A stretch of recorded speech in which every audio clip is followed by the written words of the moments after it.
Oke, lanjut saja toh. Baik, bismillahirrahmanirrahim. Assalamualaikum warahmatullahi wabarakatuh. Alhamdulillah wa syukurillah, salatu wassalamu ala rasulillah wa ala alihi wa sahbihi wa ba'd. Hai anak-anakku yang saya hormati, saya muliakan, saya cintai. Alhamdulillah kita bersyukur kepada Allah Subhanahu wa taala.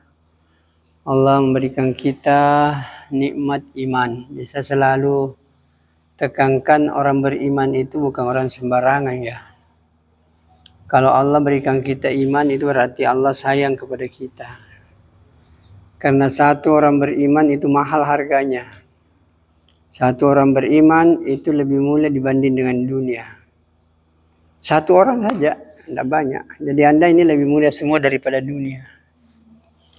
Jangankan satu orang beriman, satu amal, satu perbuatan orang beriman itu kadang-kadang jauh lebih mulia dibanding dengan dunia. Hadisnya Anda kadang sudah hafal. Rak'atul fajri khairu minad dunya wa ma fiha. Salat 2 rakaat itu lebih baik daripada dunia. 2 rakaat. 1 kali. Jadi Anda salat 2 rakaat 1 kali itu lebih baik nilainya di sisi Allah dibanding dengan dunia. Apa sih artinya dunia kalau begitu? Artinya ini menunjukkan kepada kita bahwa salat itu di atas segala-galanya. Jadi kalau kau melihat hidup Anda bermakna, maka intinya adalah salat. Jadi kita ini manusia ini sebenarnya ada yang biasa Anda tahu itu tugas pokok apa? Beribadah. Yang kedua apa lagi? Khalifah. Yang ketiga apa lagi? Mendakwakan agama. Jadi tugas pokok kita itu sebenarnya yang pertama khalifah, apa namanya? Ini ja'ilun fil ardi khalifah.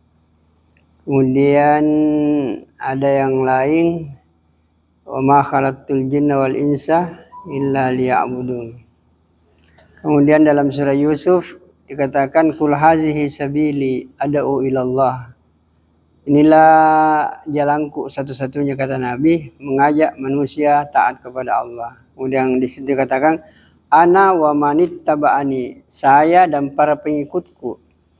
Jadi sebenarnya tugas pokok kita hidup ini sebagai manusia di akhir zaman itu ada 3. Yang pertama adalah untuk menyembah, beribadah. Apa sih yang dimaksud dengan menyembah? Yang dimaksud dengan menyembah itu artinya taat. Jadi aku tidak menciptakan manusia kecuali untuk menyembah. Artinya aku tidak menciptakan manusia kecuali untuk taat padaku. Apa yang dimaksud dengan taat? Taat itu artinya melaksanakan perintah, meninggalkan larangan. Itu yang dimaksud dengan taat. Jadi kalau aku tidak menciptakan jin dan manusia kecuali untuk beribadah, artinya aku tidak menciptakan manusia kecuali untuk taat kepadaku. Apa maksudnya? Aku tidak menciptakan manusia kecuali untuk melaksanakan perintahku dan meninggalkan laranganku. Itulah maksudnya itu. Taat itu, beribadah itu.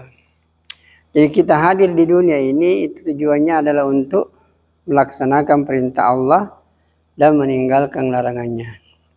Dan perintah yang tertinggi itulah salat. Sehingga selalu kita katakan kenapa model kita seperti ini, kenapa kita tidak seperti kambing, tidak seperti monyet, karena ada maunya Allah. Maunya Allah itu kita melaksanakan satu amal, yang amal ini tidak ada yang bisa kerjakan kecuali manusia, itulah salat. Salat ini enggak pernah kita lihat binatang salat, enggak pernah lihat kita tumbuh-tumbuhan salat, enggak pernah kita lihat burung-burung salat, langit, bumi, enggak ada yang bisa. Yang bisa melaksanakan salat ini hanya manusia. Berdiri, ruku, i'tidal, sujud, duduk, enggak ada yang bisa kerjakan ini kecuali manusia. Inilah ibadah inti. Kenapa model kita seperti ini? Untuk melaksanakan satu amal yang tidak ada yang bisa kerjakan kecuali manusia. Itulah sehingga dikatakan kita ini diciptakan sebaik-baik makhluk untuk melaksanakan sebaik-baik amal. Jadi sebaik-baik makhluk ini melaksanakan sebaik-baik amal. sebaik-baik amal inilah yang disebut dengan salat. Jadi tugas pokok utama kita itu adalah untuk menyembah. Menyembah artinya taat. Taat maksudnya melaksanakan perintah, meninggalkan larangan. Jadi kita ini hadir di dunia ini sebenarnya tujuannya untuk melaksanakan seluruh perintah Allah dan meninggalkan seluruh larangan Allah. Kemudian perintah Allah yang paling tinggi adalah salat. Dan larangan Allah yang paling mudah dilakukan orang apa? Bukan mencuri, bukan minum khamar, bukan berzina, bukan. Kira-kira larangan Allah yang paling mudah dilakukan apa? Berdusta. Ada nggak di sini dapat berdusta? Ada? Nah, ada saya sendiri ini kadang-kadang berdusta juga. Jadi dusta ini perlu menjadi perhatian. Karena kalau kita dibilangi orang munafik, marah kok kah? Kalau ada orang bilang munafik kok, marah kok toh? Marah? Masa aku marah kalau orang bilang munafik kok, padahal masih berdusta? Ada kan ciri-cirinya toh? Ciri-ciri orang munafik itu ada berapa? 3. Berbicara, dusta, berjanji, tidak mengingkari janji, apalagi dikasih amanah dia hianati. Taruhlah ini karena kok amanahmu tidak dikasih, kau tanggung jawab banyak dulu. Ini mau 2 dulu. Semua janjimu kau tepati ji. Lebih banyak kau ingkari. Kemudian lebih banyak bohongnya. Jadi kalau anda dibilangi kalau anda dibilangi orang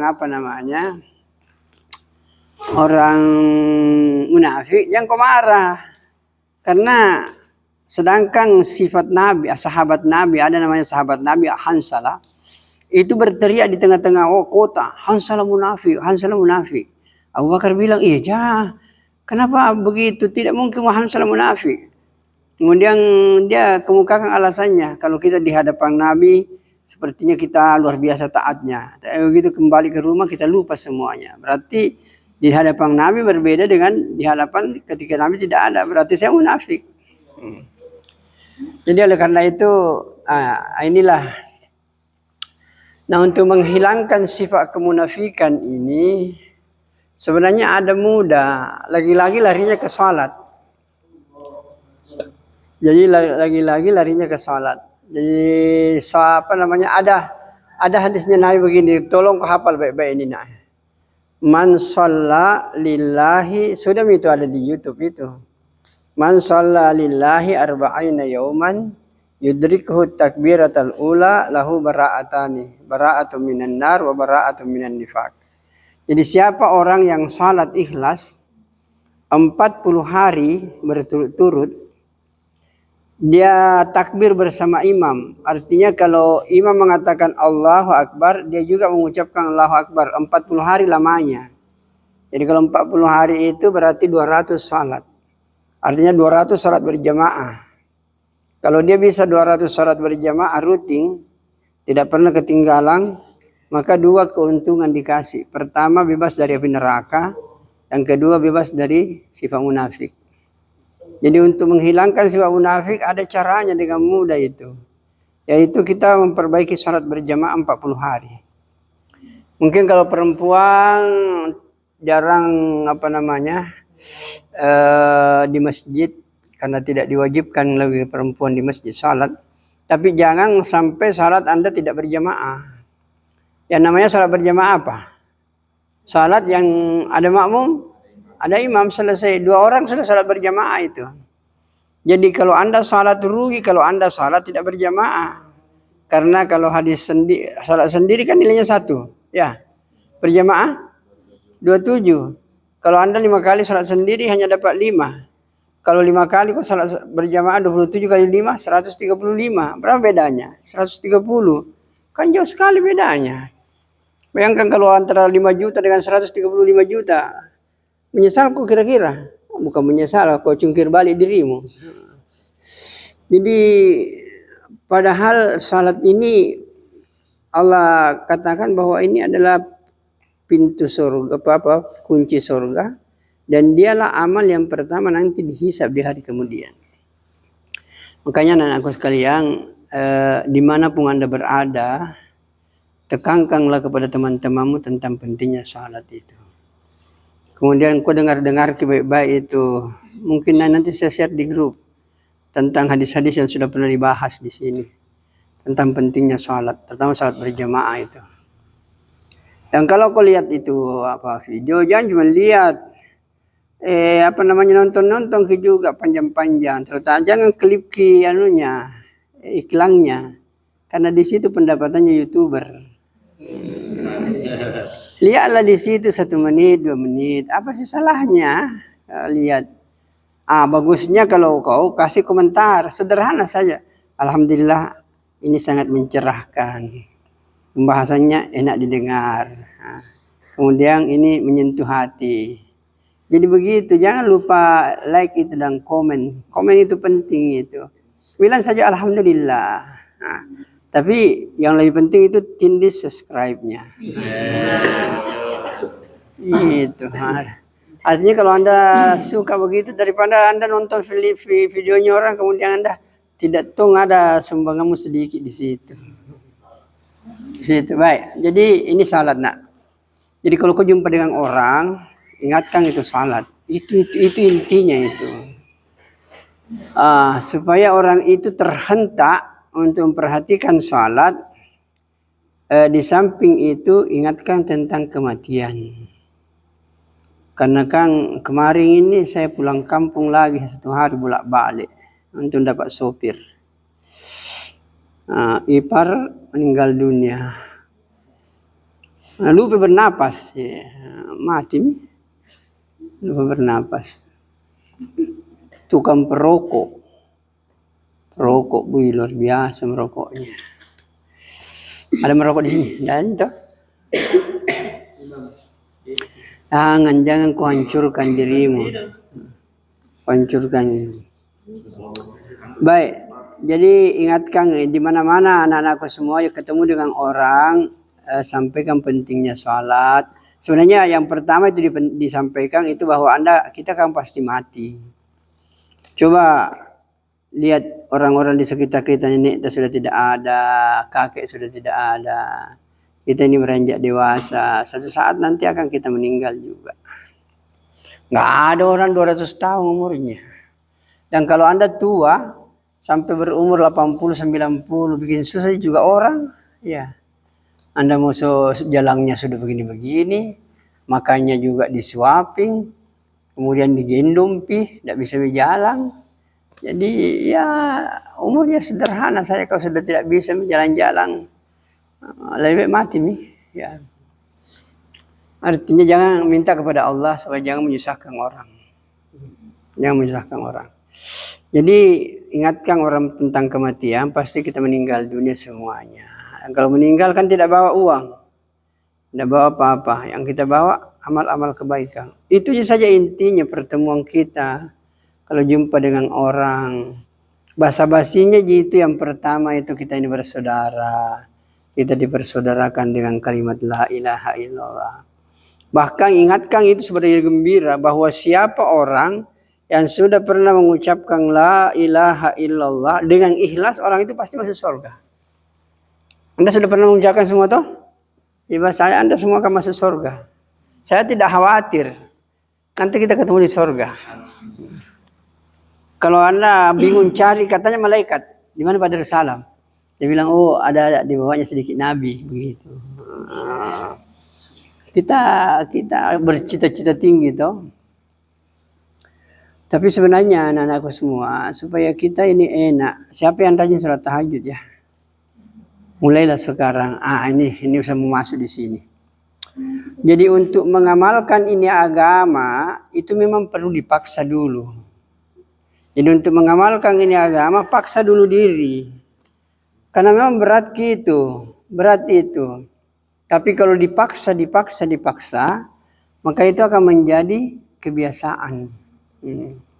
Taruh misalnya kita malas untuk baca Quran, paksakan diri dulu. Kalau di sini di masjidku ini alhamdulillah, Saya paksa itu kalau pagi-pagi dulu baca Yasin semuanya, karena ada hadisnya mengatakan siapa yang baca Yasin di awal hari, di pagi hari, maka insya Allah Allah akan mudahkan semua urusannya. Rezekinya pun juga Allah akan permudah. Kita baca sama-sama. Habis itu meningkat. Kemudian saya bilang setiap hari 1 juz. Jadi kita paksa di sini setiap hari 1 juz. Dengan metode habis salat lohor 2 lembar, habis salat asar 2 lembar, maghrib isya 4 lembar, subuh 2 lembar. Kemudian teknik yang lainnya lagi, kalau tanggal 1 itu juz 1 itu. Tanggal 2 juz 2, tanggal 3 juz 3. Kalau tanggal 10 masih kelihatan juz 3, berarti terlambat kok itu. Lambat kok itu. Jadi dengan metode seperti ini kita memaksa diri. Jadi sama dengan salat ini, dipaksa diri itu. Kalau sudah dipaksa kita diri kita, maka itu kan akan menjadi kebiasaan toh. Kebiasaan-kebiasaan yang kita lakukan itu akan menjadi adat. Dan suatu kebiasaan kalau sudah dilakukan berulang-berulang kali, itu tidak enak kalau tidak dikerjakan itu. Tidak enak itu. Jadi kalau kebiasaan-kebiasaan ini berlanjut akan menjadi adat, dan kalau tidak dikerjakan sudah tidak enak itu. Dan segala sesuatu apabila sudah sampai kepada kalau tidak enak lagi kalau tidak dikerjakan, itu yang disebut dengan kenikmatan. Jadi agama itu akan prosesnya seperti ini. Dipaksa dulu diri. Kalau sudah dipaksa menjadi kebiasaan. Kalau sudah menjadi kebiasaan tidak enak kalau tidak dikerjakan. Kalau dia sudah tidak enak untuk tidak dikerjakan, itulah yang disebut dengan kenikmatan beragama. Apapun juga mau salat, puasa, seperti zikir. Kan dianjurkan baca subhanallah, alhamdulillah, la ilaha illallah 100 kali pagi-pagi. 100 kali sore, atau la ilaha illa anta subhanaka inni kuntu minas sholimin 100 pagi sore pagi, astagfirullahaladzim 100 pagi sore, Allahumma shalli ala Muhammad. Itu paling sedikit kan. Zikir itu banyak dalam Al-Quran selalu dikatakan wasabbihuhu bukratan wa asila. Hendaklah kau di pagi hari berzikir, bertasbih, di sore hari juga begitu. Ada 4 ini yang betul dijaga. Pertama astagfirullah 100 kali. Kemudian yang kedua subhanallah, alhamdulillah, la ilaha illallah, Allahu akbar 100 kali. Allahumma shalli ala Muhammad wa ala alihi washabbihi ajma'in 100 kali. Kemudian la ilaha illa anta subhanaka inni kuntu minas sholimin. Jadi memang berat di awal itu, tapi kalau sudah terbiasa terasa enak itu. Dan kalau sudah terasa enak itu tidak mungkin kita tinggalkan. Maka inilah yang dimaksud dengan puncak beragama itu. Jadi harus dimulai dari awal. Jadi untuk mulai persoalan agama, dan ada kan hadisnya, ada hadisnya yang lain. Ya ini inti-inti yang harus disampaikan ketika kita jumpa dengan orang. Bahwa agama ini nanti akan memberikan ketenangan kalau diamalkan. Bukan diceritakan, bukan ditabligh akbarkan, bukan diseminarkan, bukan didiskusikan. Tidak. Agama yang memberikan ketenangan, kedamaian adalah agama yang diamalkan. Terutama salat, kemudian tinggalkan dusta. Itu saja kau pegang kuat-kuat. Perbaiki salatmu, kau tidak dusta masuk surga kau. Yakin saja. Kau jaga salatmu berjamaah, kemudian tidak dusta kau, yakin saja. Anda akan mulus masuk surga. Tidak. Yang kita takutkan kan saya bilang, kalau kita ini sudah pernah mengucapkan syahadat, pasti masuk surga semua maki. Cuma yang kita takutkan jangan sampai transit di neraka. Kalau transit kok kau tahu namanya transit di neraka, beda dengan transit di Juanda. Beda dengan transit di Dubai. Kalau Anda transit di Dubai, Singapura, menikmati pemandangan. Tapi kalau kau transit di neraka, dipukul kok. Dibakar, ditendang kok. Dikasih minum kok air panas yang mendidih, nanah, darah. Kan ada hadisnya Nabi. Siksaan yang paling kecil di neraka itu seperti memakai sepatu dari besi mendidih sampai di otak. Tidak ada di atasnya itu, di bawahnya itu. Kalau mau latihan mah kok pakai kok bisa kau tahan. Jadi makanya keselamatan itu nanti orang dianggap bahagia Apabila dia selamat dari api neraka, faman suhsiha 'anil nar wa udkhilal jannah faqad faza. Siapa yang Allah selamatkan dari api neraka, masukkan ke dalam surga, itulah kebahagiaannya sesungguhnya. Kalau transit kok di neraka, na'udzubillah. Oleh karena itu Allah tidak main-main. Allah bilang, ku anfusakum wa ahlikum nara. Jagalah dirimu, jagalah adikmu, jagalah kakakmu, jagalah bapakmu, jagalah ibumu dari api neraka. Jadi yang kita jaga, baru ada lagi, ada doa. Jangan-jangan kau tidak baca itu doa kalau pagi-pagi atau kalau berdoa habis sholat. Apa itu doa pemungkas? Rabbana atina fid dunya hasanah fil akhirati hasanah wa qina azabannar. Coba kebaikan dunia, kebaikan akhirat. Yang terakhir apa? Wa qina azabannar. Selamatkan kami dari api neraka. Intinya itu. Kalau kita sudah selamat dari api neraka kan surga itu. Jangan sampai kita. Jadi Allah memperingatkan ku anfusakum. Doa mengajarkan waqina azabannar.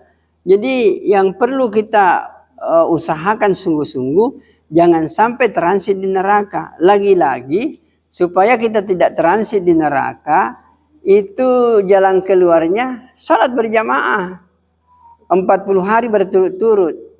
Tidak ketinggalan takbir bersama imam. Nah, kan biasanya ada orang bertanya begini toh. Bagaimana kalau kita sudah sholat 40 hari, kemudian setelah itu bolong-bolong lagi? Saya bilang tidak.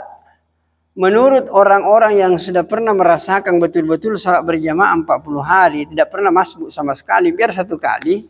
Kalau kau sudah pernah mendapatkan 40 hari itu, maka tidak ada lagi yang paling kau cintai melebihi cintamu terhadap sholat.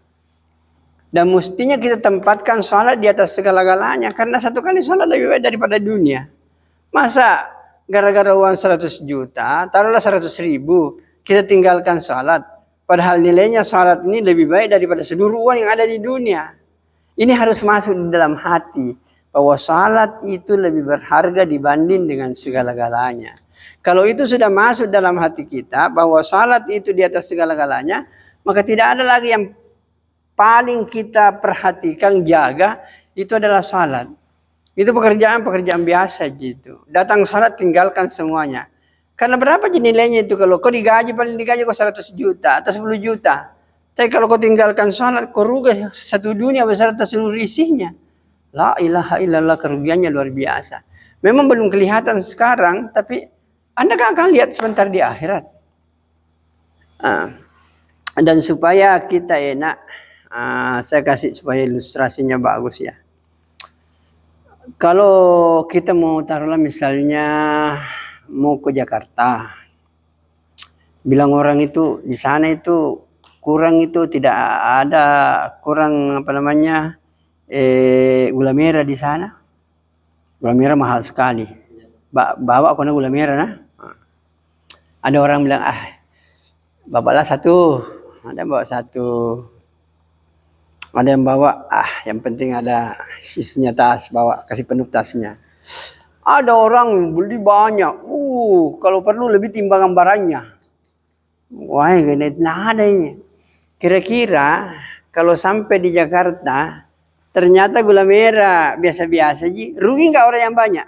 Tidak. Tidak, artinya kan harganya sama aja. Dia bawa banyak, kemudian di sana juga banyak. Tidak apa-apa jadi ya.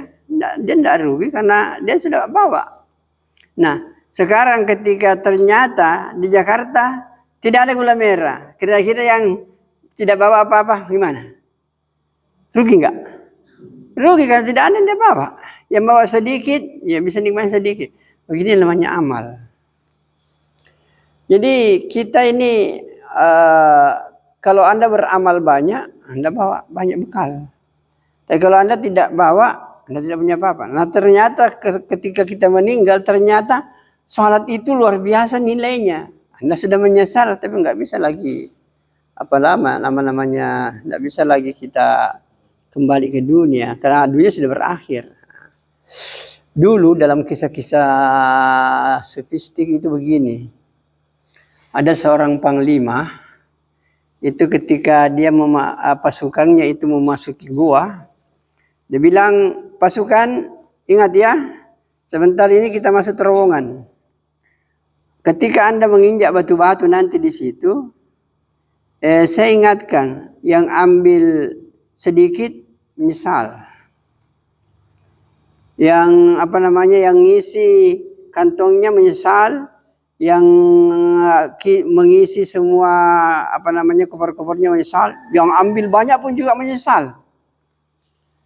Ya, itu informasi. Kau ambil sedikit menyesal, kau ambil banyak-banyak menyesal, kau ambil juga lebih banyak menyesal juga. Lebih daripada menyesal, santai saja ambil satu. Bilang nanti, jangan sampai betul-betul menyesal sih, ambil banyak-banyak, kasih penuh tasnya. Yang satunya itu bilang, ada untaku, wah nak kasih penuh untanya, pokoknya nak kasih banyak-banyak. Jalan. Begitu tiba di terowongan, ujung terowongan, maka panglima ini katakan, wahai sahabat-sahabatku, kau coba gosok-gosok itu batu-batu tadi yang kau injak-injak itu. Yang saya bilang, kalau kau ambil sedikit menyesal, kau ambil banyak menyesal, kau ambil lebih banyak juga menyesal. Ternyata digosok-gosok itu, intang berlian. Intang berliang berkilo mahal harganya. Yang ambil sedikit, luar biasa menyesalnya. Yang ambil agak banyak, menyesal juga. Kenapa saya tidak, masih ada kantongku kosong? Kenapa saya tidak isi ini? Masih ada koperku kosong, kenapa saya tidak isi? Yang ambil semuanya, dia bilang, kenapa saya tidak pinjam untanya temanku? Nah bisa saya isi itu. Beginilah pahala. Nanti di akhirat, ketika diperlihatkan itu, yang tidak ada pahalanya pasti menyesal lebih-lebih. Yang sedikit-sedikit pahalanya menyesal. Yang banyak pahalanya pun juga akan menyesal. Kenapa? Karena di akhirat itu perbedaan satu subhanallah itu melahirkan perbedaan tingkat surga itu. Saya mengucapkan subhanallah ikhlas satu kali, Anda tidak, maka surga saya lebih tinggi dari Anda. Satu perbedaan subhanallah bisa meninggikan derajat kita di surga. Nah, itulah gambaran sederhana kenapa kita selalu mengingatkan. Jadi tugas pertama itu tadi tugas ibadah. Kemudian tugas kedua apa? Khalifah. Khalifah itu artinya memakmurkan dunia ini. Tapi sebenarnya maksudnya itu artinya perlu dipahami bahwa manusia ini seandainya tidak ada agama, itu lebih buas daripada binatang buas. Manusia ini seandainya bukan karena agama, maka dia lebih buruk daripada binatang. Agama lah yang membuat orang ini bagus. Coba kalau binatang, apa itu kerjanya binatang? Makan saja tuh. Makan, habis makan tidur, habis itu kawin, itu aja kerjanya binatang itu. Tapi binatang kan makan tidak pilih-pilih toh. Di mana-mana sapi itu kalau dibawa ke rumput makan. Tapi manusia itu berpilih-pilih. Pertama itu kalau pas-pasan gajinya, pokoknya apa dimakan besok, pas-pas itu.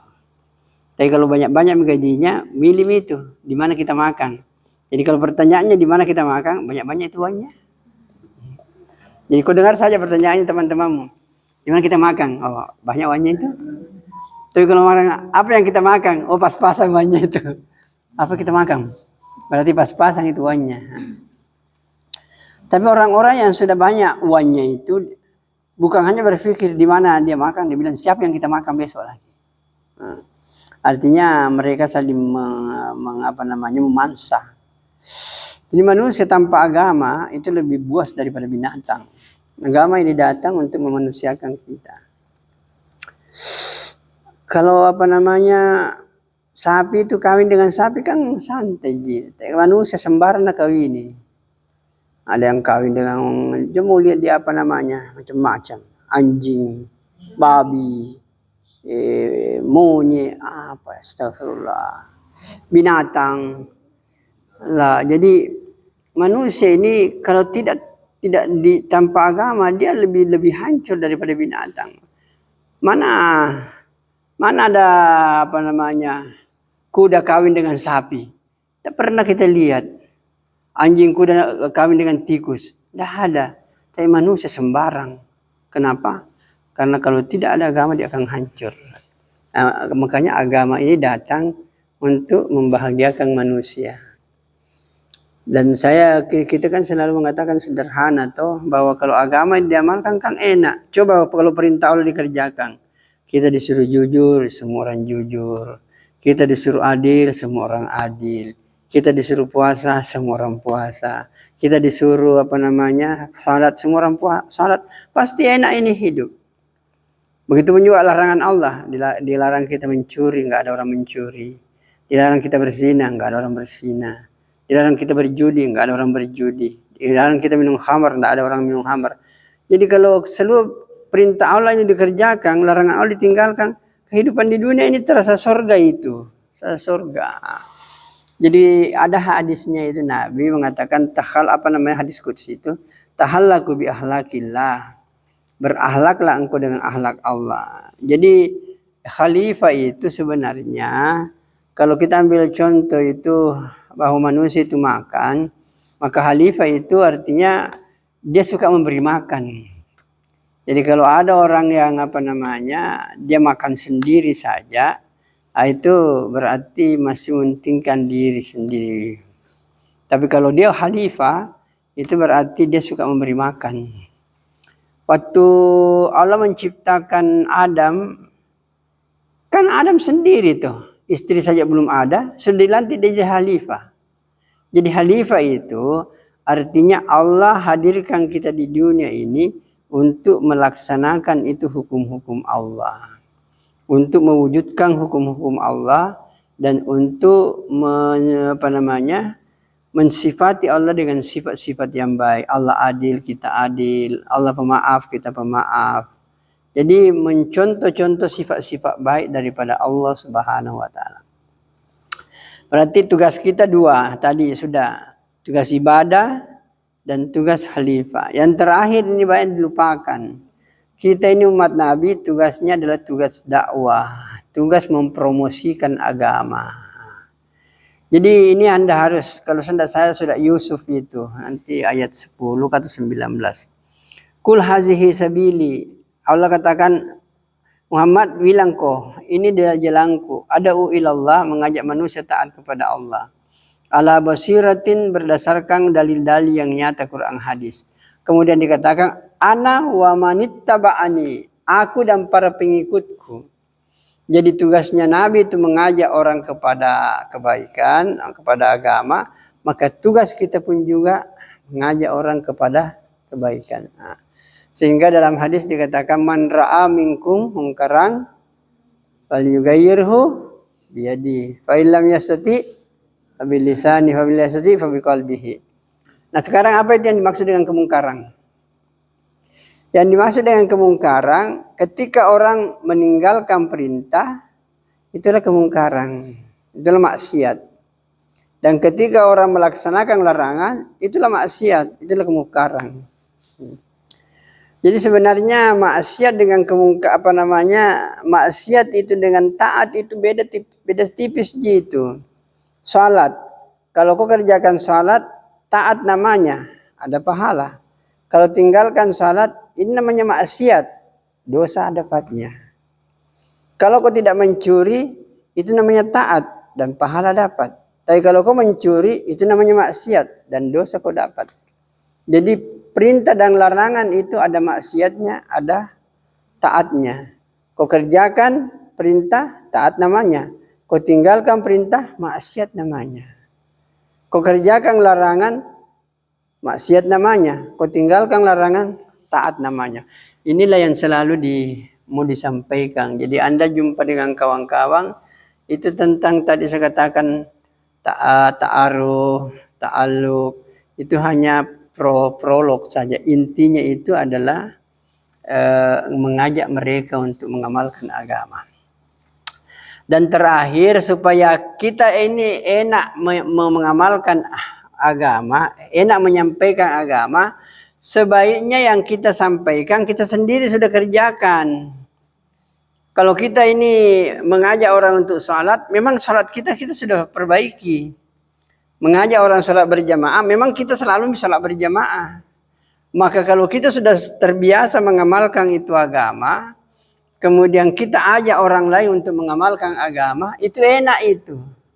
Tapi kalau kita sendiri tidak pakai, bagaimana orang bilang, bagaimana sendiri kok sendiri tidak mengamalkan. Sama dengan orang promosi toh. Kalau ada sales datang, bilang, bagusnya ini minyak minyak ini bagus ini. Kalau tidak seberapa harganya, coba kona, ini ada. Oh di mana? Ini minyak saya sudah pakai. Kasih keluar minyak kantornya. Dia semprot. Wih enaknya ini. Coba kita beli Pak ini. Saya sudah pakai ini, Allahu Akbar. Nah karena dia promosi dengan bagus, kemudian dia katakan saya sudah pakai, kita sudah percaya. Begitulah agama. Jadi agama ini kau promosikan, kau sampaikan, kau dakwakan, tapi benar sedikit itu kita sudah amalkan. Nah apa yang kita sudah amalkan selama ini? Kan salat tuh. Ada yang tidak salat? Kan salat semua. Makanya salat inilah yang menjadi tumpuan daripada semua perbincangan dakwah kita. Kenapa salat ini menjadi tumpuan? Karena ada jaminan dari Allah, ayat juga. Apa jaminannya Allah? Inna salata tanha anil fahsya'i wal munkar. Jadi kalau kita mau menghilangkan semua keburukan, permusuhan, kesaliman di dunia ini, intinya salat. Karena Allah katakan sesungguhnya salat mencegah perbuatan keji dan mungkar. Nah, jadi kalau yang keji itu sebenarnya itu bersifat batin itu. Yang mungkar itu nampak. Dengki, iri hati itu disebut dengan kejian fasya. Wal mungkar itu yang nampak. Yang fasya itu yang tersembunyi. Benci, iri hati, dendam, itu namanya fasya. Kalau mungkar itu yang nampak, bunuh orang, tempeleng orang. Nah, itu yang nampak itu mungkar. Mensalimi orang, ambil uangnya orang. Nah. Kemarin saya macam-macam juga orang bilang bikin di TikTok. Ada orang berdiri laki-laki, perbaiki tali celananya. Ada orang dari belakang bawa air aqua. Nah, sempro itu kakinya perempuan. Nah, kira dirinya dikencingi. Nah, tempeleng itu laki-laki. Saya bilang sembaharan juga ini orang Nah, dikira dikencing itu kan begini itu laki-laki. Nah, perbaiki celananya mungkin mau lepas itu. Ada dari belakang iseng ambil air aku, nah sempro begini, nah kena kakinya. Nah, begitu dilihat begini, nah kira dikencingi, marah luar biasa. Saya bilang macam-macam. Tapi yang begitu-begitu kan hiburan juga. Jangan terlalu serius juga. Nah, nanti cepat kau tua itu. Saya ini sudah berapa? Hampir 80 umurku ini. Masih muda-muda toh? Ya. Dulu waktu saya mahasiswa agak-agak Kak. Seperti Anda semua ini. Nanti ku share foto waktu saya mahasiswa. Nanti kuliah itu. Baik. Jadi artinya beginilah namanya dakwah ini. Dakwah ini saya sampaikan jujur dengan bahasa yang halus, akhlak yang baik. Tapi bagusnya yang Anda sudah amalkan itu yang kau dakwakan. Anda sudah amalkan itu yang Anda dakwakan. Maka insya Allah kehidupan ini akan terasa indah. Yalah, ada pertanyaan ini karena ini terakhir. Besok-besok lagi tidak begini nih. Langsung mama ke rumah-rumah. Langsung ke rumah orang, ke rumahnya mahasiswa. Mahasiswi masuk ke rumahnya mahasiswi, mahasiswa ke rumahnya mahasiswa. Saya kasih juga ini, saya putih roda disotin juga. Oke, apa pertanyaanmu? Terkait tentang sholat yang di surah Al-Ma'un itu, yang oh itu, jangan kau potong di situ. Fawailul lil musallin, neraka wail bagi orang yang salat. Tapi ada penjelasannya, allazina hum an salatihim sahun. Orang yang lalai dari salatnya, artinya dia salat lenton na ingat. Dia salat perusahaannya na ingat, dia salat kuncinya na ingat. Artinya dia salat tapi tidak ingat Allah. Nah, itu yang pertama, allazina hum an salatihim, allazina hum yuraun ri'a. Dia salat mau dibilang. Mau jadi bilang. Wa yamna'unal ma'ung, dia selalu menghalangi orang untuk memberi bantuan. Di salat seperti itu tidak terima itu. Dia rajin salat, tetapi ketika salat dia riya. Ketika salat dia tidak tahu berapa rakaatnya, apa mina ingat, apa mina baca. Itu yang dimaksud dengan salat. Makanya kan dikatakan qad aflahal mu'minun. Berbahagialah orang yang saleh, yang beriman. Apa? Allazina hum an salatihim sahun. Allazina hum qad aflahal mu'minuna allazina hum fi salatihim khashi'un. Orang yang khusyuk. Nah, yang Anda akan perbaiki itu gimana caranya khusyuk. Jadi kalau orang sudah khusyuk dari salat, maka kau akan merasakan nikmatnya salat. Ada lagi ini adik-adik. Ada nanti ya kita mulai dari teman-teman Usuluddin saja dulu. Kau jumpa dengan itu, kalau sudah bagus, jual ke rumah-rumah. Habis bagus itu, datang lagi ke Pak Dekan, kau dakwah dekan situ. Kau dakwah ke jurusan itu. Tidak apa-apa, jangan pernah Anda mengatakan ini susah, tidak. Mudah saja. Ya, saya pikir itu. Ada pertanyaan lagi?